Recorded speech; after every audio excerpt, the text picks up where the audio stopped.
Hello friends, आप सभी को नमस्कार। मैं हितेश कुमार एक बार फिर से आप सभी का ज्ञानकोश यूट्यूब चैनल में स्वागत करता हूं। आज है 13 अक्टूबर और 13 अक्टूबर से जितने भी करंट अफेयर्स बनेंगी वो हम आज की वीडियो में चर्चा करेंगे। इस वीडियो का पीडीएफ आपको ज्ञानकोश यूट्यूब चैनल के डिस्क्रिप्शन में मिल जाएगा। यह ज्ञानकोश नाम से ही टेलीग्राम चैनल है और ज्ञानकोश नाम से ही फेसबुक पेज है। आप लोग कहीं से भी डाउनलोड कर सकते हैं और आप लोग टेलीग्राम चैनल और फेसबुक पेज को भी ज्वाइन कर लीजिएगा ताकि आपको करंट अफेयर के अलावा भी और नोट्स मिलते रहें। तो चलिए शुरू करते हैं आज की कुछ महत्वपूर्ण करंट अफेयर्स। सबसे पहला प्रश्न, स्वामित्व योजना का शुभारंभ किया गया है। तो अब ये स्वामित्व योजना जो है इसका शुभारंभ किसके द्वारा किया गया है? तो स्वामित्व योजना का शुभारंभ जो है हमारे देश के प्रधानमंत्री श्री नरेंद्र मोदी द्वारा इसका शुभारंभ किया गया है। अब जैसा कि आप सभी को पता है, कोरोना वायरस के पश्चात जितनी भी योजनाएं शुरू की जा रही है या जितने भी सम्मेलन किए जा रहे हैं या जितने भी समिट किए जा रहे हैं, कुछ भी प्रोग्राम जिसका आयोजन हो रहा है वो 90% वीडियो कॉन्फ्रेंसिंग के माध्यम से हो रहा है। तो इस स्वामित्व योजना का शुभारंभ भी वीडियो कॉन्फ्रेंसिंग के माध्यम से ही किया गया है।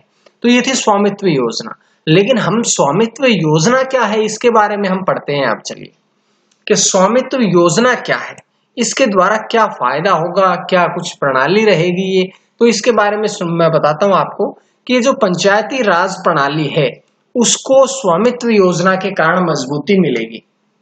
ये योजना चरणबद्ध तरीके से आगामी 4 वर्षों तक कार्यान्वित की जाएगी। 4 वर्षों तक अर्थात 2020 से लेकर के 2024 की अवधि जो है इसमें इसको कार्यान्वित किया जाएगा।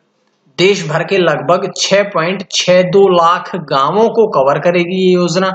और इसके द्वारा कार्य क्या होगा, तो ये सबसे जरूरी बात जानने की तो यही है कि जो स्वामित्व योजना है इसके द्वारा जो संपत्ति के मालिक है, जो जमीन के मालिक है, जो भूस्वामी है, वो अपने मोबाइल फोन पर एसएमएस के द्वारा ही संपत्ति कार्ड डाउनलोड कर सकेंगे कि जिन व्यक्तियों की जो संपत्तियां हैं उन सभी संपत्तियों को आप घर बैठे ही मोबाइल के माध्यम से ही डाउनलोड कर सकेंगे। तो इसमें क्या रहेगा कि जो धांधलेबाजी है ये सब सिस्टम दूर हो जाएगा।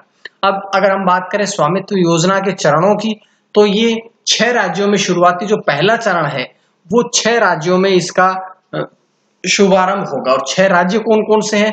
तो सबसे पहले उत्तर प्रदेश में बीजेपी सरकार है। हरियाणा दूसरा, हरियाणा में भी बीजेपी सरकार है।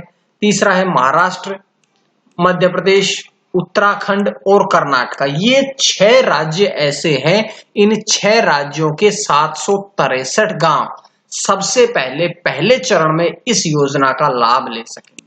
तो ये जानकारी पहले प्रश्न से थी।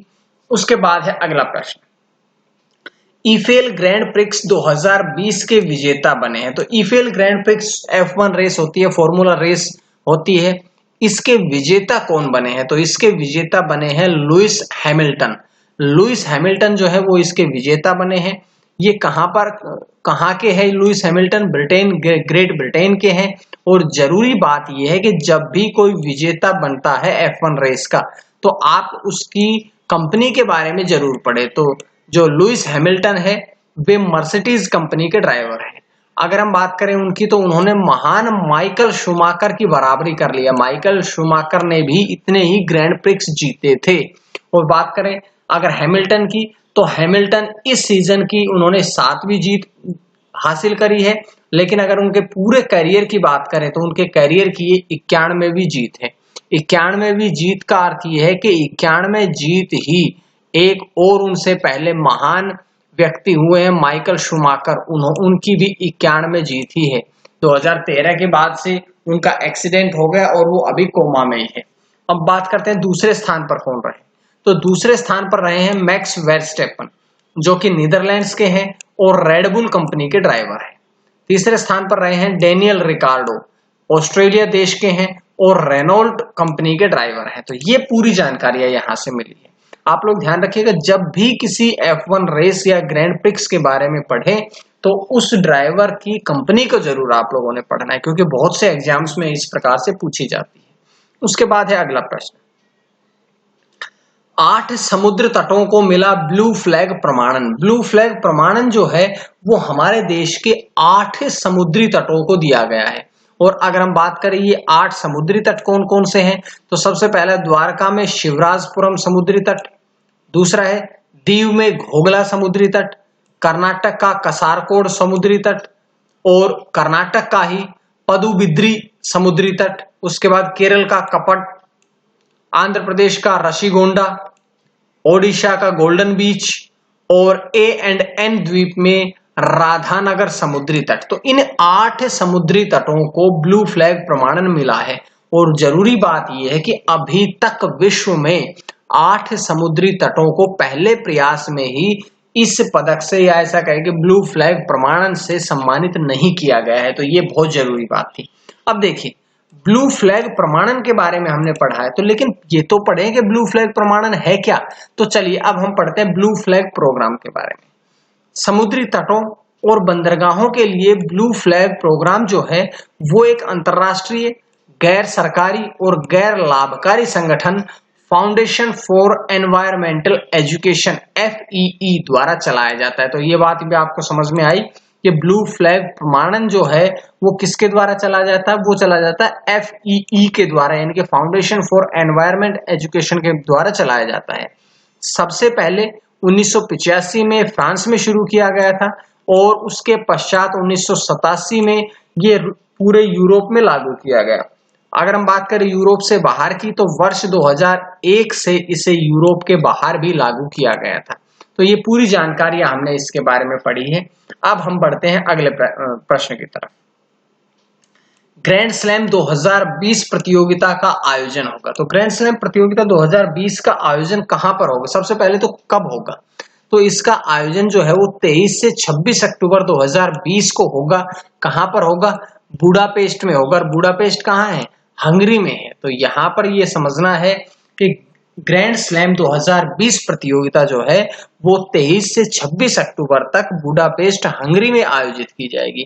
अब ये जो ग्रैंड स्लैम 2020 प्रतियोगिता है ये एक अंतरराष्ट्रीय जूडो फेडरेशन कार्यक्रम है। अब बात करते हैं कि भारत की बात करते हैं कि भाई ये जो प्रतियोगिता होगी इसमें भारत के कितने खिलाड़ी हिस्सा लेंगे।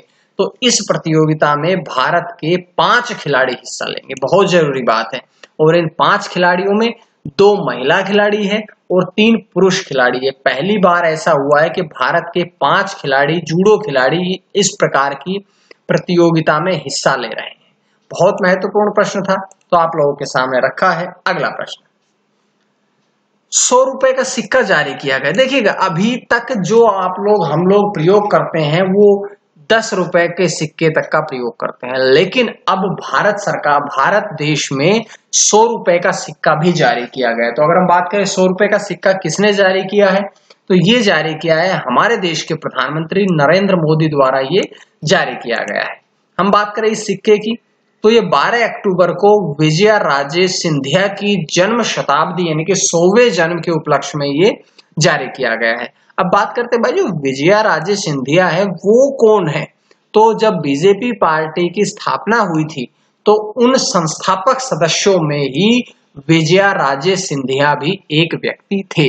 अब यहाँ बात करते हैं कि भाई बीजेपी की स्थापना संस्थापक सदस्यों में थे। तो बीजेपी की स्थापना कब हुई थी, तो बीजेपी की स्थापना हुई थी 6 अप्रैल 1980 को। तो ये बात सारी यहां से पढ़ी है। 100 रुपए का सिक्का जारी किया गया, किसकी याद में किया गया, किसके द्वारा किया गया, तो ये सारी बातें हमने इस प्रश्न में पढ़ ली है। उसके बाद है अगला प्रश्न, फ्रेंच ओपन, बहुत ही महत्वपूर्ण प्रश्न है। फ्रेंच ओपन 2020, मैं आप लोगों को बताता हूं कि इस फ्रेंच ओपन 2020 की मैंने पूरा का पूरा जो PDF है वो अपने फेसबुक पेज पर शेयर कर दिया है। आप लोग उसको जरूर देख लीजिएगा, बहुत इंपॉर्टेंट है। साल में 4 ग्रैंड ये होते हैं, ओपन होते हैं। इसमें फ्रेंच ओपन के बारे में हम बताते हैं कि फ्रेंच ओपन जो है 2020 के विजेता कौन बने हैं, अभी बने हैं राफेल नाडाल, और उन्होंने अपना 13वां फ्रेंच ओपन खिताब जीता है। किसको हराया, तो उन्होंने नोवाक जोकोविच को 6-0, 6-2, 7-5 से हराया है। अगर ये तो थे पुरुष की, क्योंकि राफेल नाडाल पुरुष प्रतियोगिता जीते हैं। लेकिन अगर हम बात करें महिला एकल प्रतियोगिता किसने जीती है, तो महिला एकल में ईगा स्विएटेक ने अमेरिकन सोफिया केनिन को हराया है। सोफिया केनिन को हराया है। अगर हम बात करें महिला युगल की, तो महिला युगल में टीमिया बाबोस और क्रिस्टीना मलाडेनोविक विजेता रही। तो ये विजेताओं के बारे में बात करी है। फ्रेंच ओपन हर एग्जाम में पूछा जाता है। ये 4 ओपन है, यहां से एक प्रश्न आपका जरूर आता है, तो आप लोग इसको अच्छी तरह से पढ़ लीजिएगा। अगला प्रश्न बहुत छोटा सा प्रश्न है कि सारेगामापा लिटिल चैंप्स जो सीजन 8 चल रहा है, इसके विजेता कौन बने हैं? तो 12 वर्ष की केरल की आर्यानंदा बाबू इस लिटिल चैंप्स सीजन 8 की विजेता रही है। और उनको पहली बात इंपॉर्टेंट ये है कि ये एक सिंगिंग प्रतियोगिता थी जिसमें जो आर्यानंदा है इनको हिंदी नहीं आती है, फिर भी हिंदी प्रतियोगिता में, गायन प्रतियोगिता में इन्होंने ये जीता है। बहुत इंपॉर्टेंट था, तो मैंने आप लोगों के सामने रखा। दूसरे स्थान की बात करें तो कोलकाता की रणीता रही है दूसरे स्थान पर, और तीसरे स्थान पर रहे हैं पंजाब के गुरकीरत। तो ये बातें हमने इस प्रतियोगिता या इस सीजन 8 के बारे में पढ़ी है। उसके बाद बढ़ते हैं आज के अंतिम प्रश्न की तरफ। भारतीय बैडमिंटन ब्रांड ट्रांसफॉर्म के ब्रांड एम्बेसडर बने हैं। तो ब्रांड एम्बेसडर कौन बने हैं? ये बने हैं भारतीय बैडमिंटन खिलाड़ी है, क्योंकि ब्रांड जो है वो बैडमिंटन का ब्रांड था। तो भारतीय बैडमिंटन खिलाड़ी चेतन आनंद ही इसके ब्रांड एम्बेसडर बने हैं। अब ये पहला ट्रांसफॉर्म जो है वो भारत का पहला पेशेवर ब्रांड बैडमिंटन ब्रांड है। तो बहुत इंपॉर्टेंट था। तो ये थी आज की कुछ महत्वपूर्ण करंट अफेयर्स। उम्मीद है आप सभी को पसंद आई होगी, और अगर पसंद आई तो आप लोग ज्ञानकोश यूट्यूब चैनल को सब्सक्राइब कर लीजिएगा, ताकि आपको डेली इसी प्रकार से वीडियोस मिलती रहे। और मैंने इसके लिए कल आपकी जो 2020 में जितने भी नोबेल पुरस्कार जीते हैं वो सारी वीडियो सेंड कर दी थी, डिस्क्रिप्शन में डाल दूंगा, आप लोग जरूर पढ़ लीजिएगा। और मिलते हैं अगली वीडियो में। आज के लिए इतना ही। मां सरस्वती की कृपा आप सभी पर बनी रहे। आप सभी का बहुत बहुत धन्यवाद।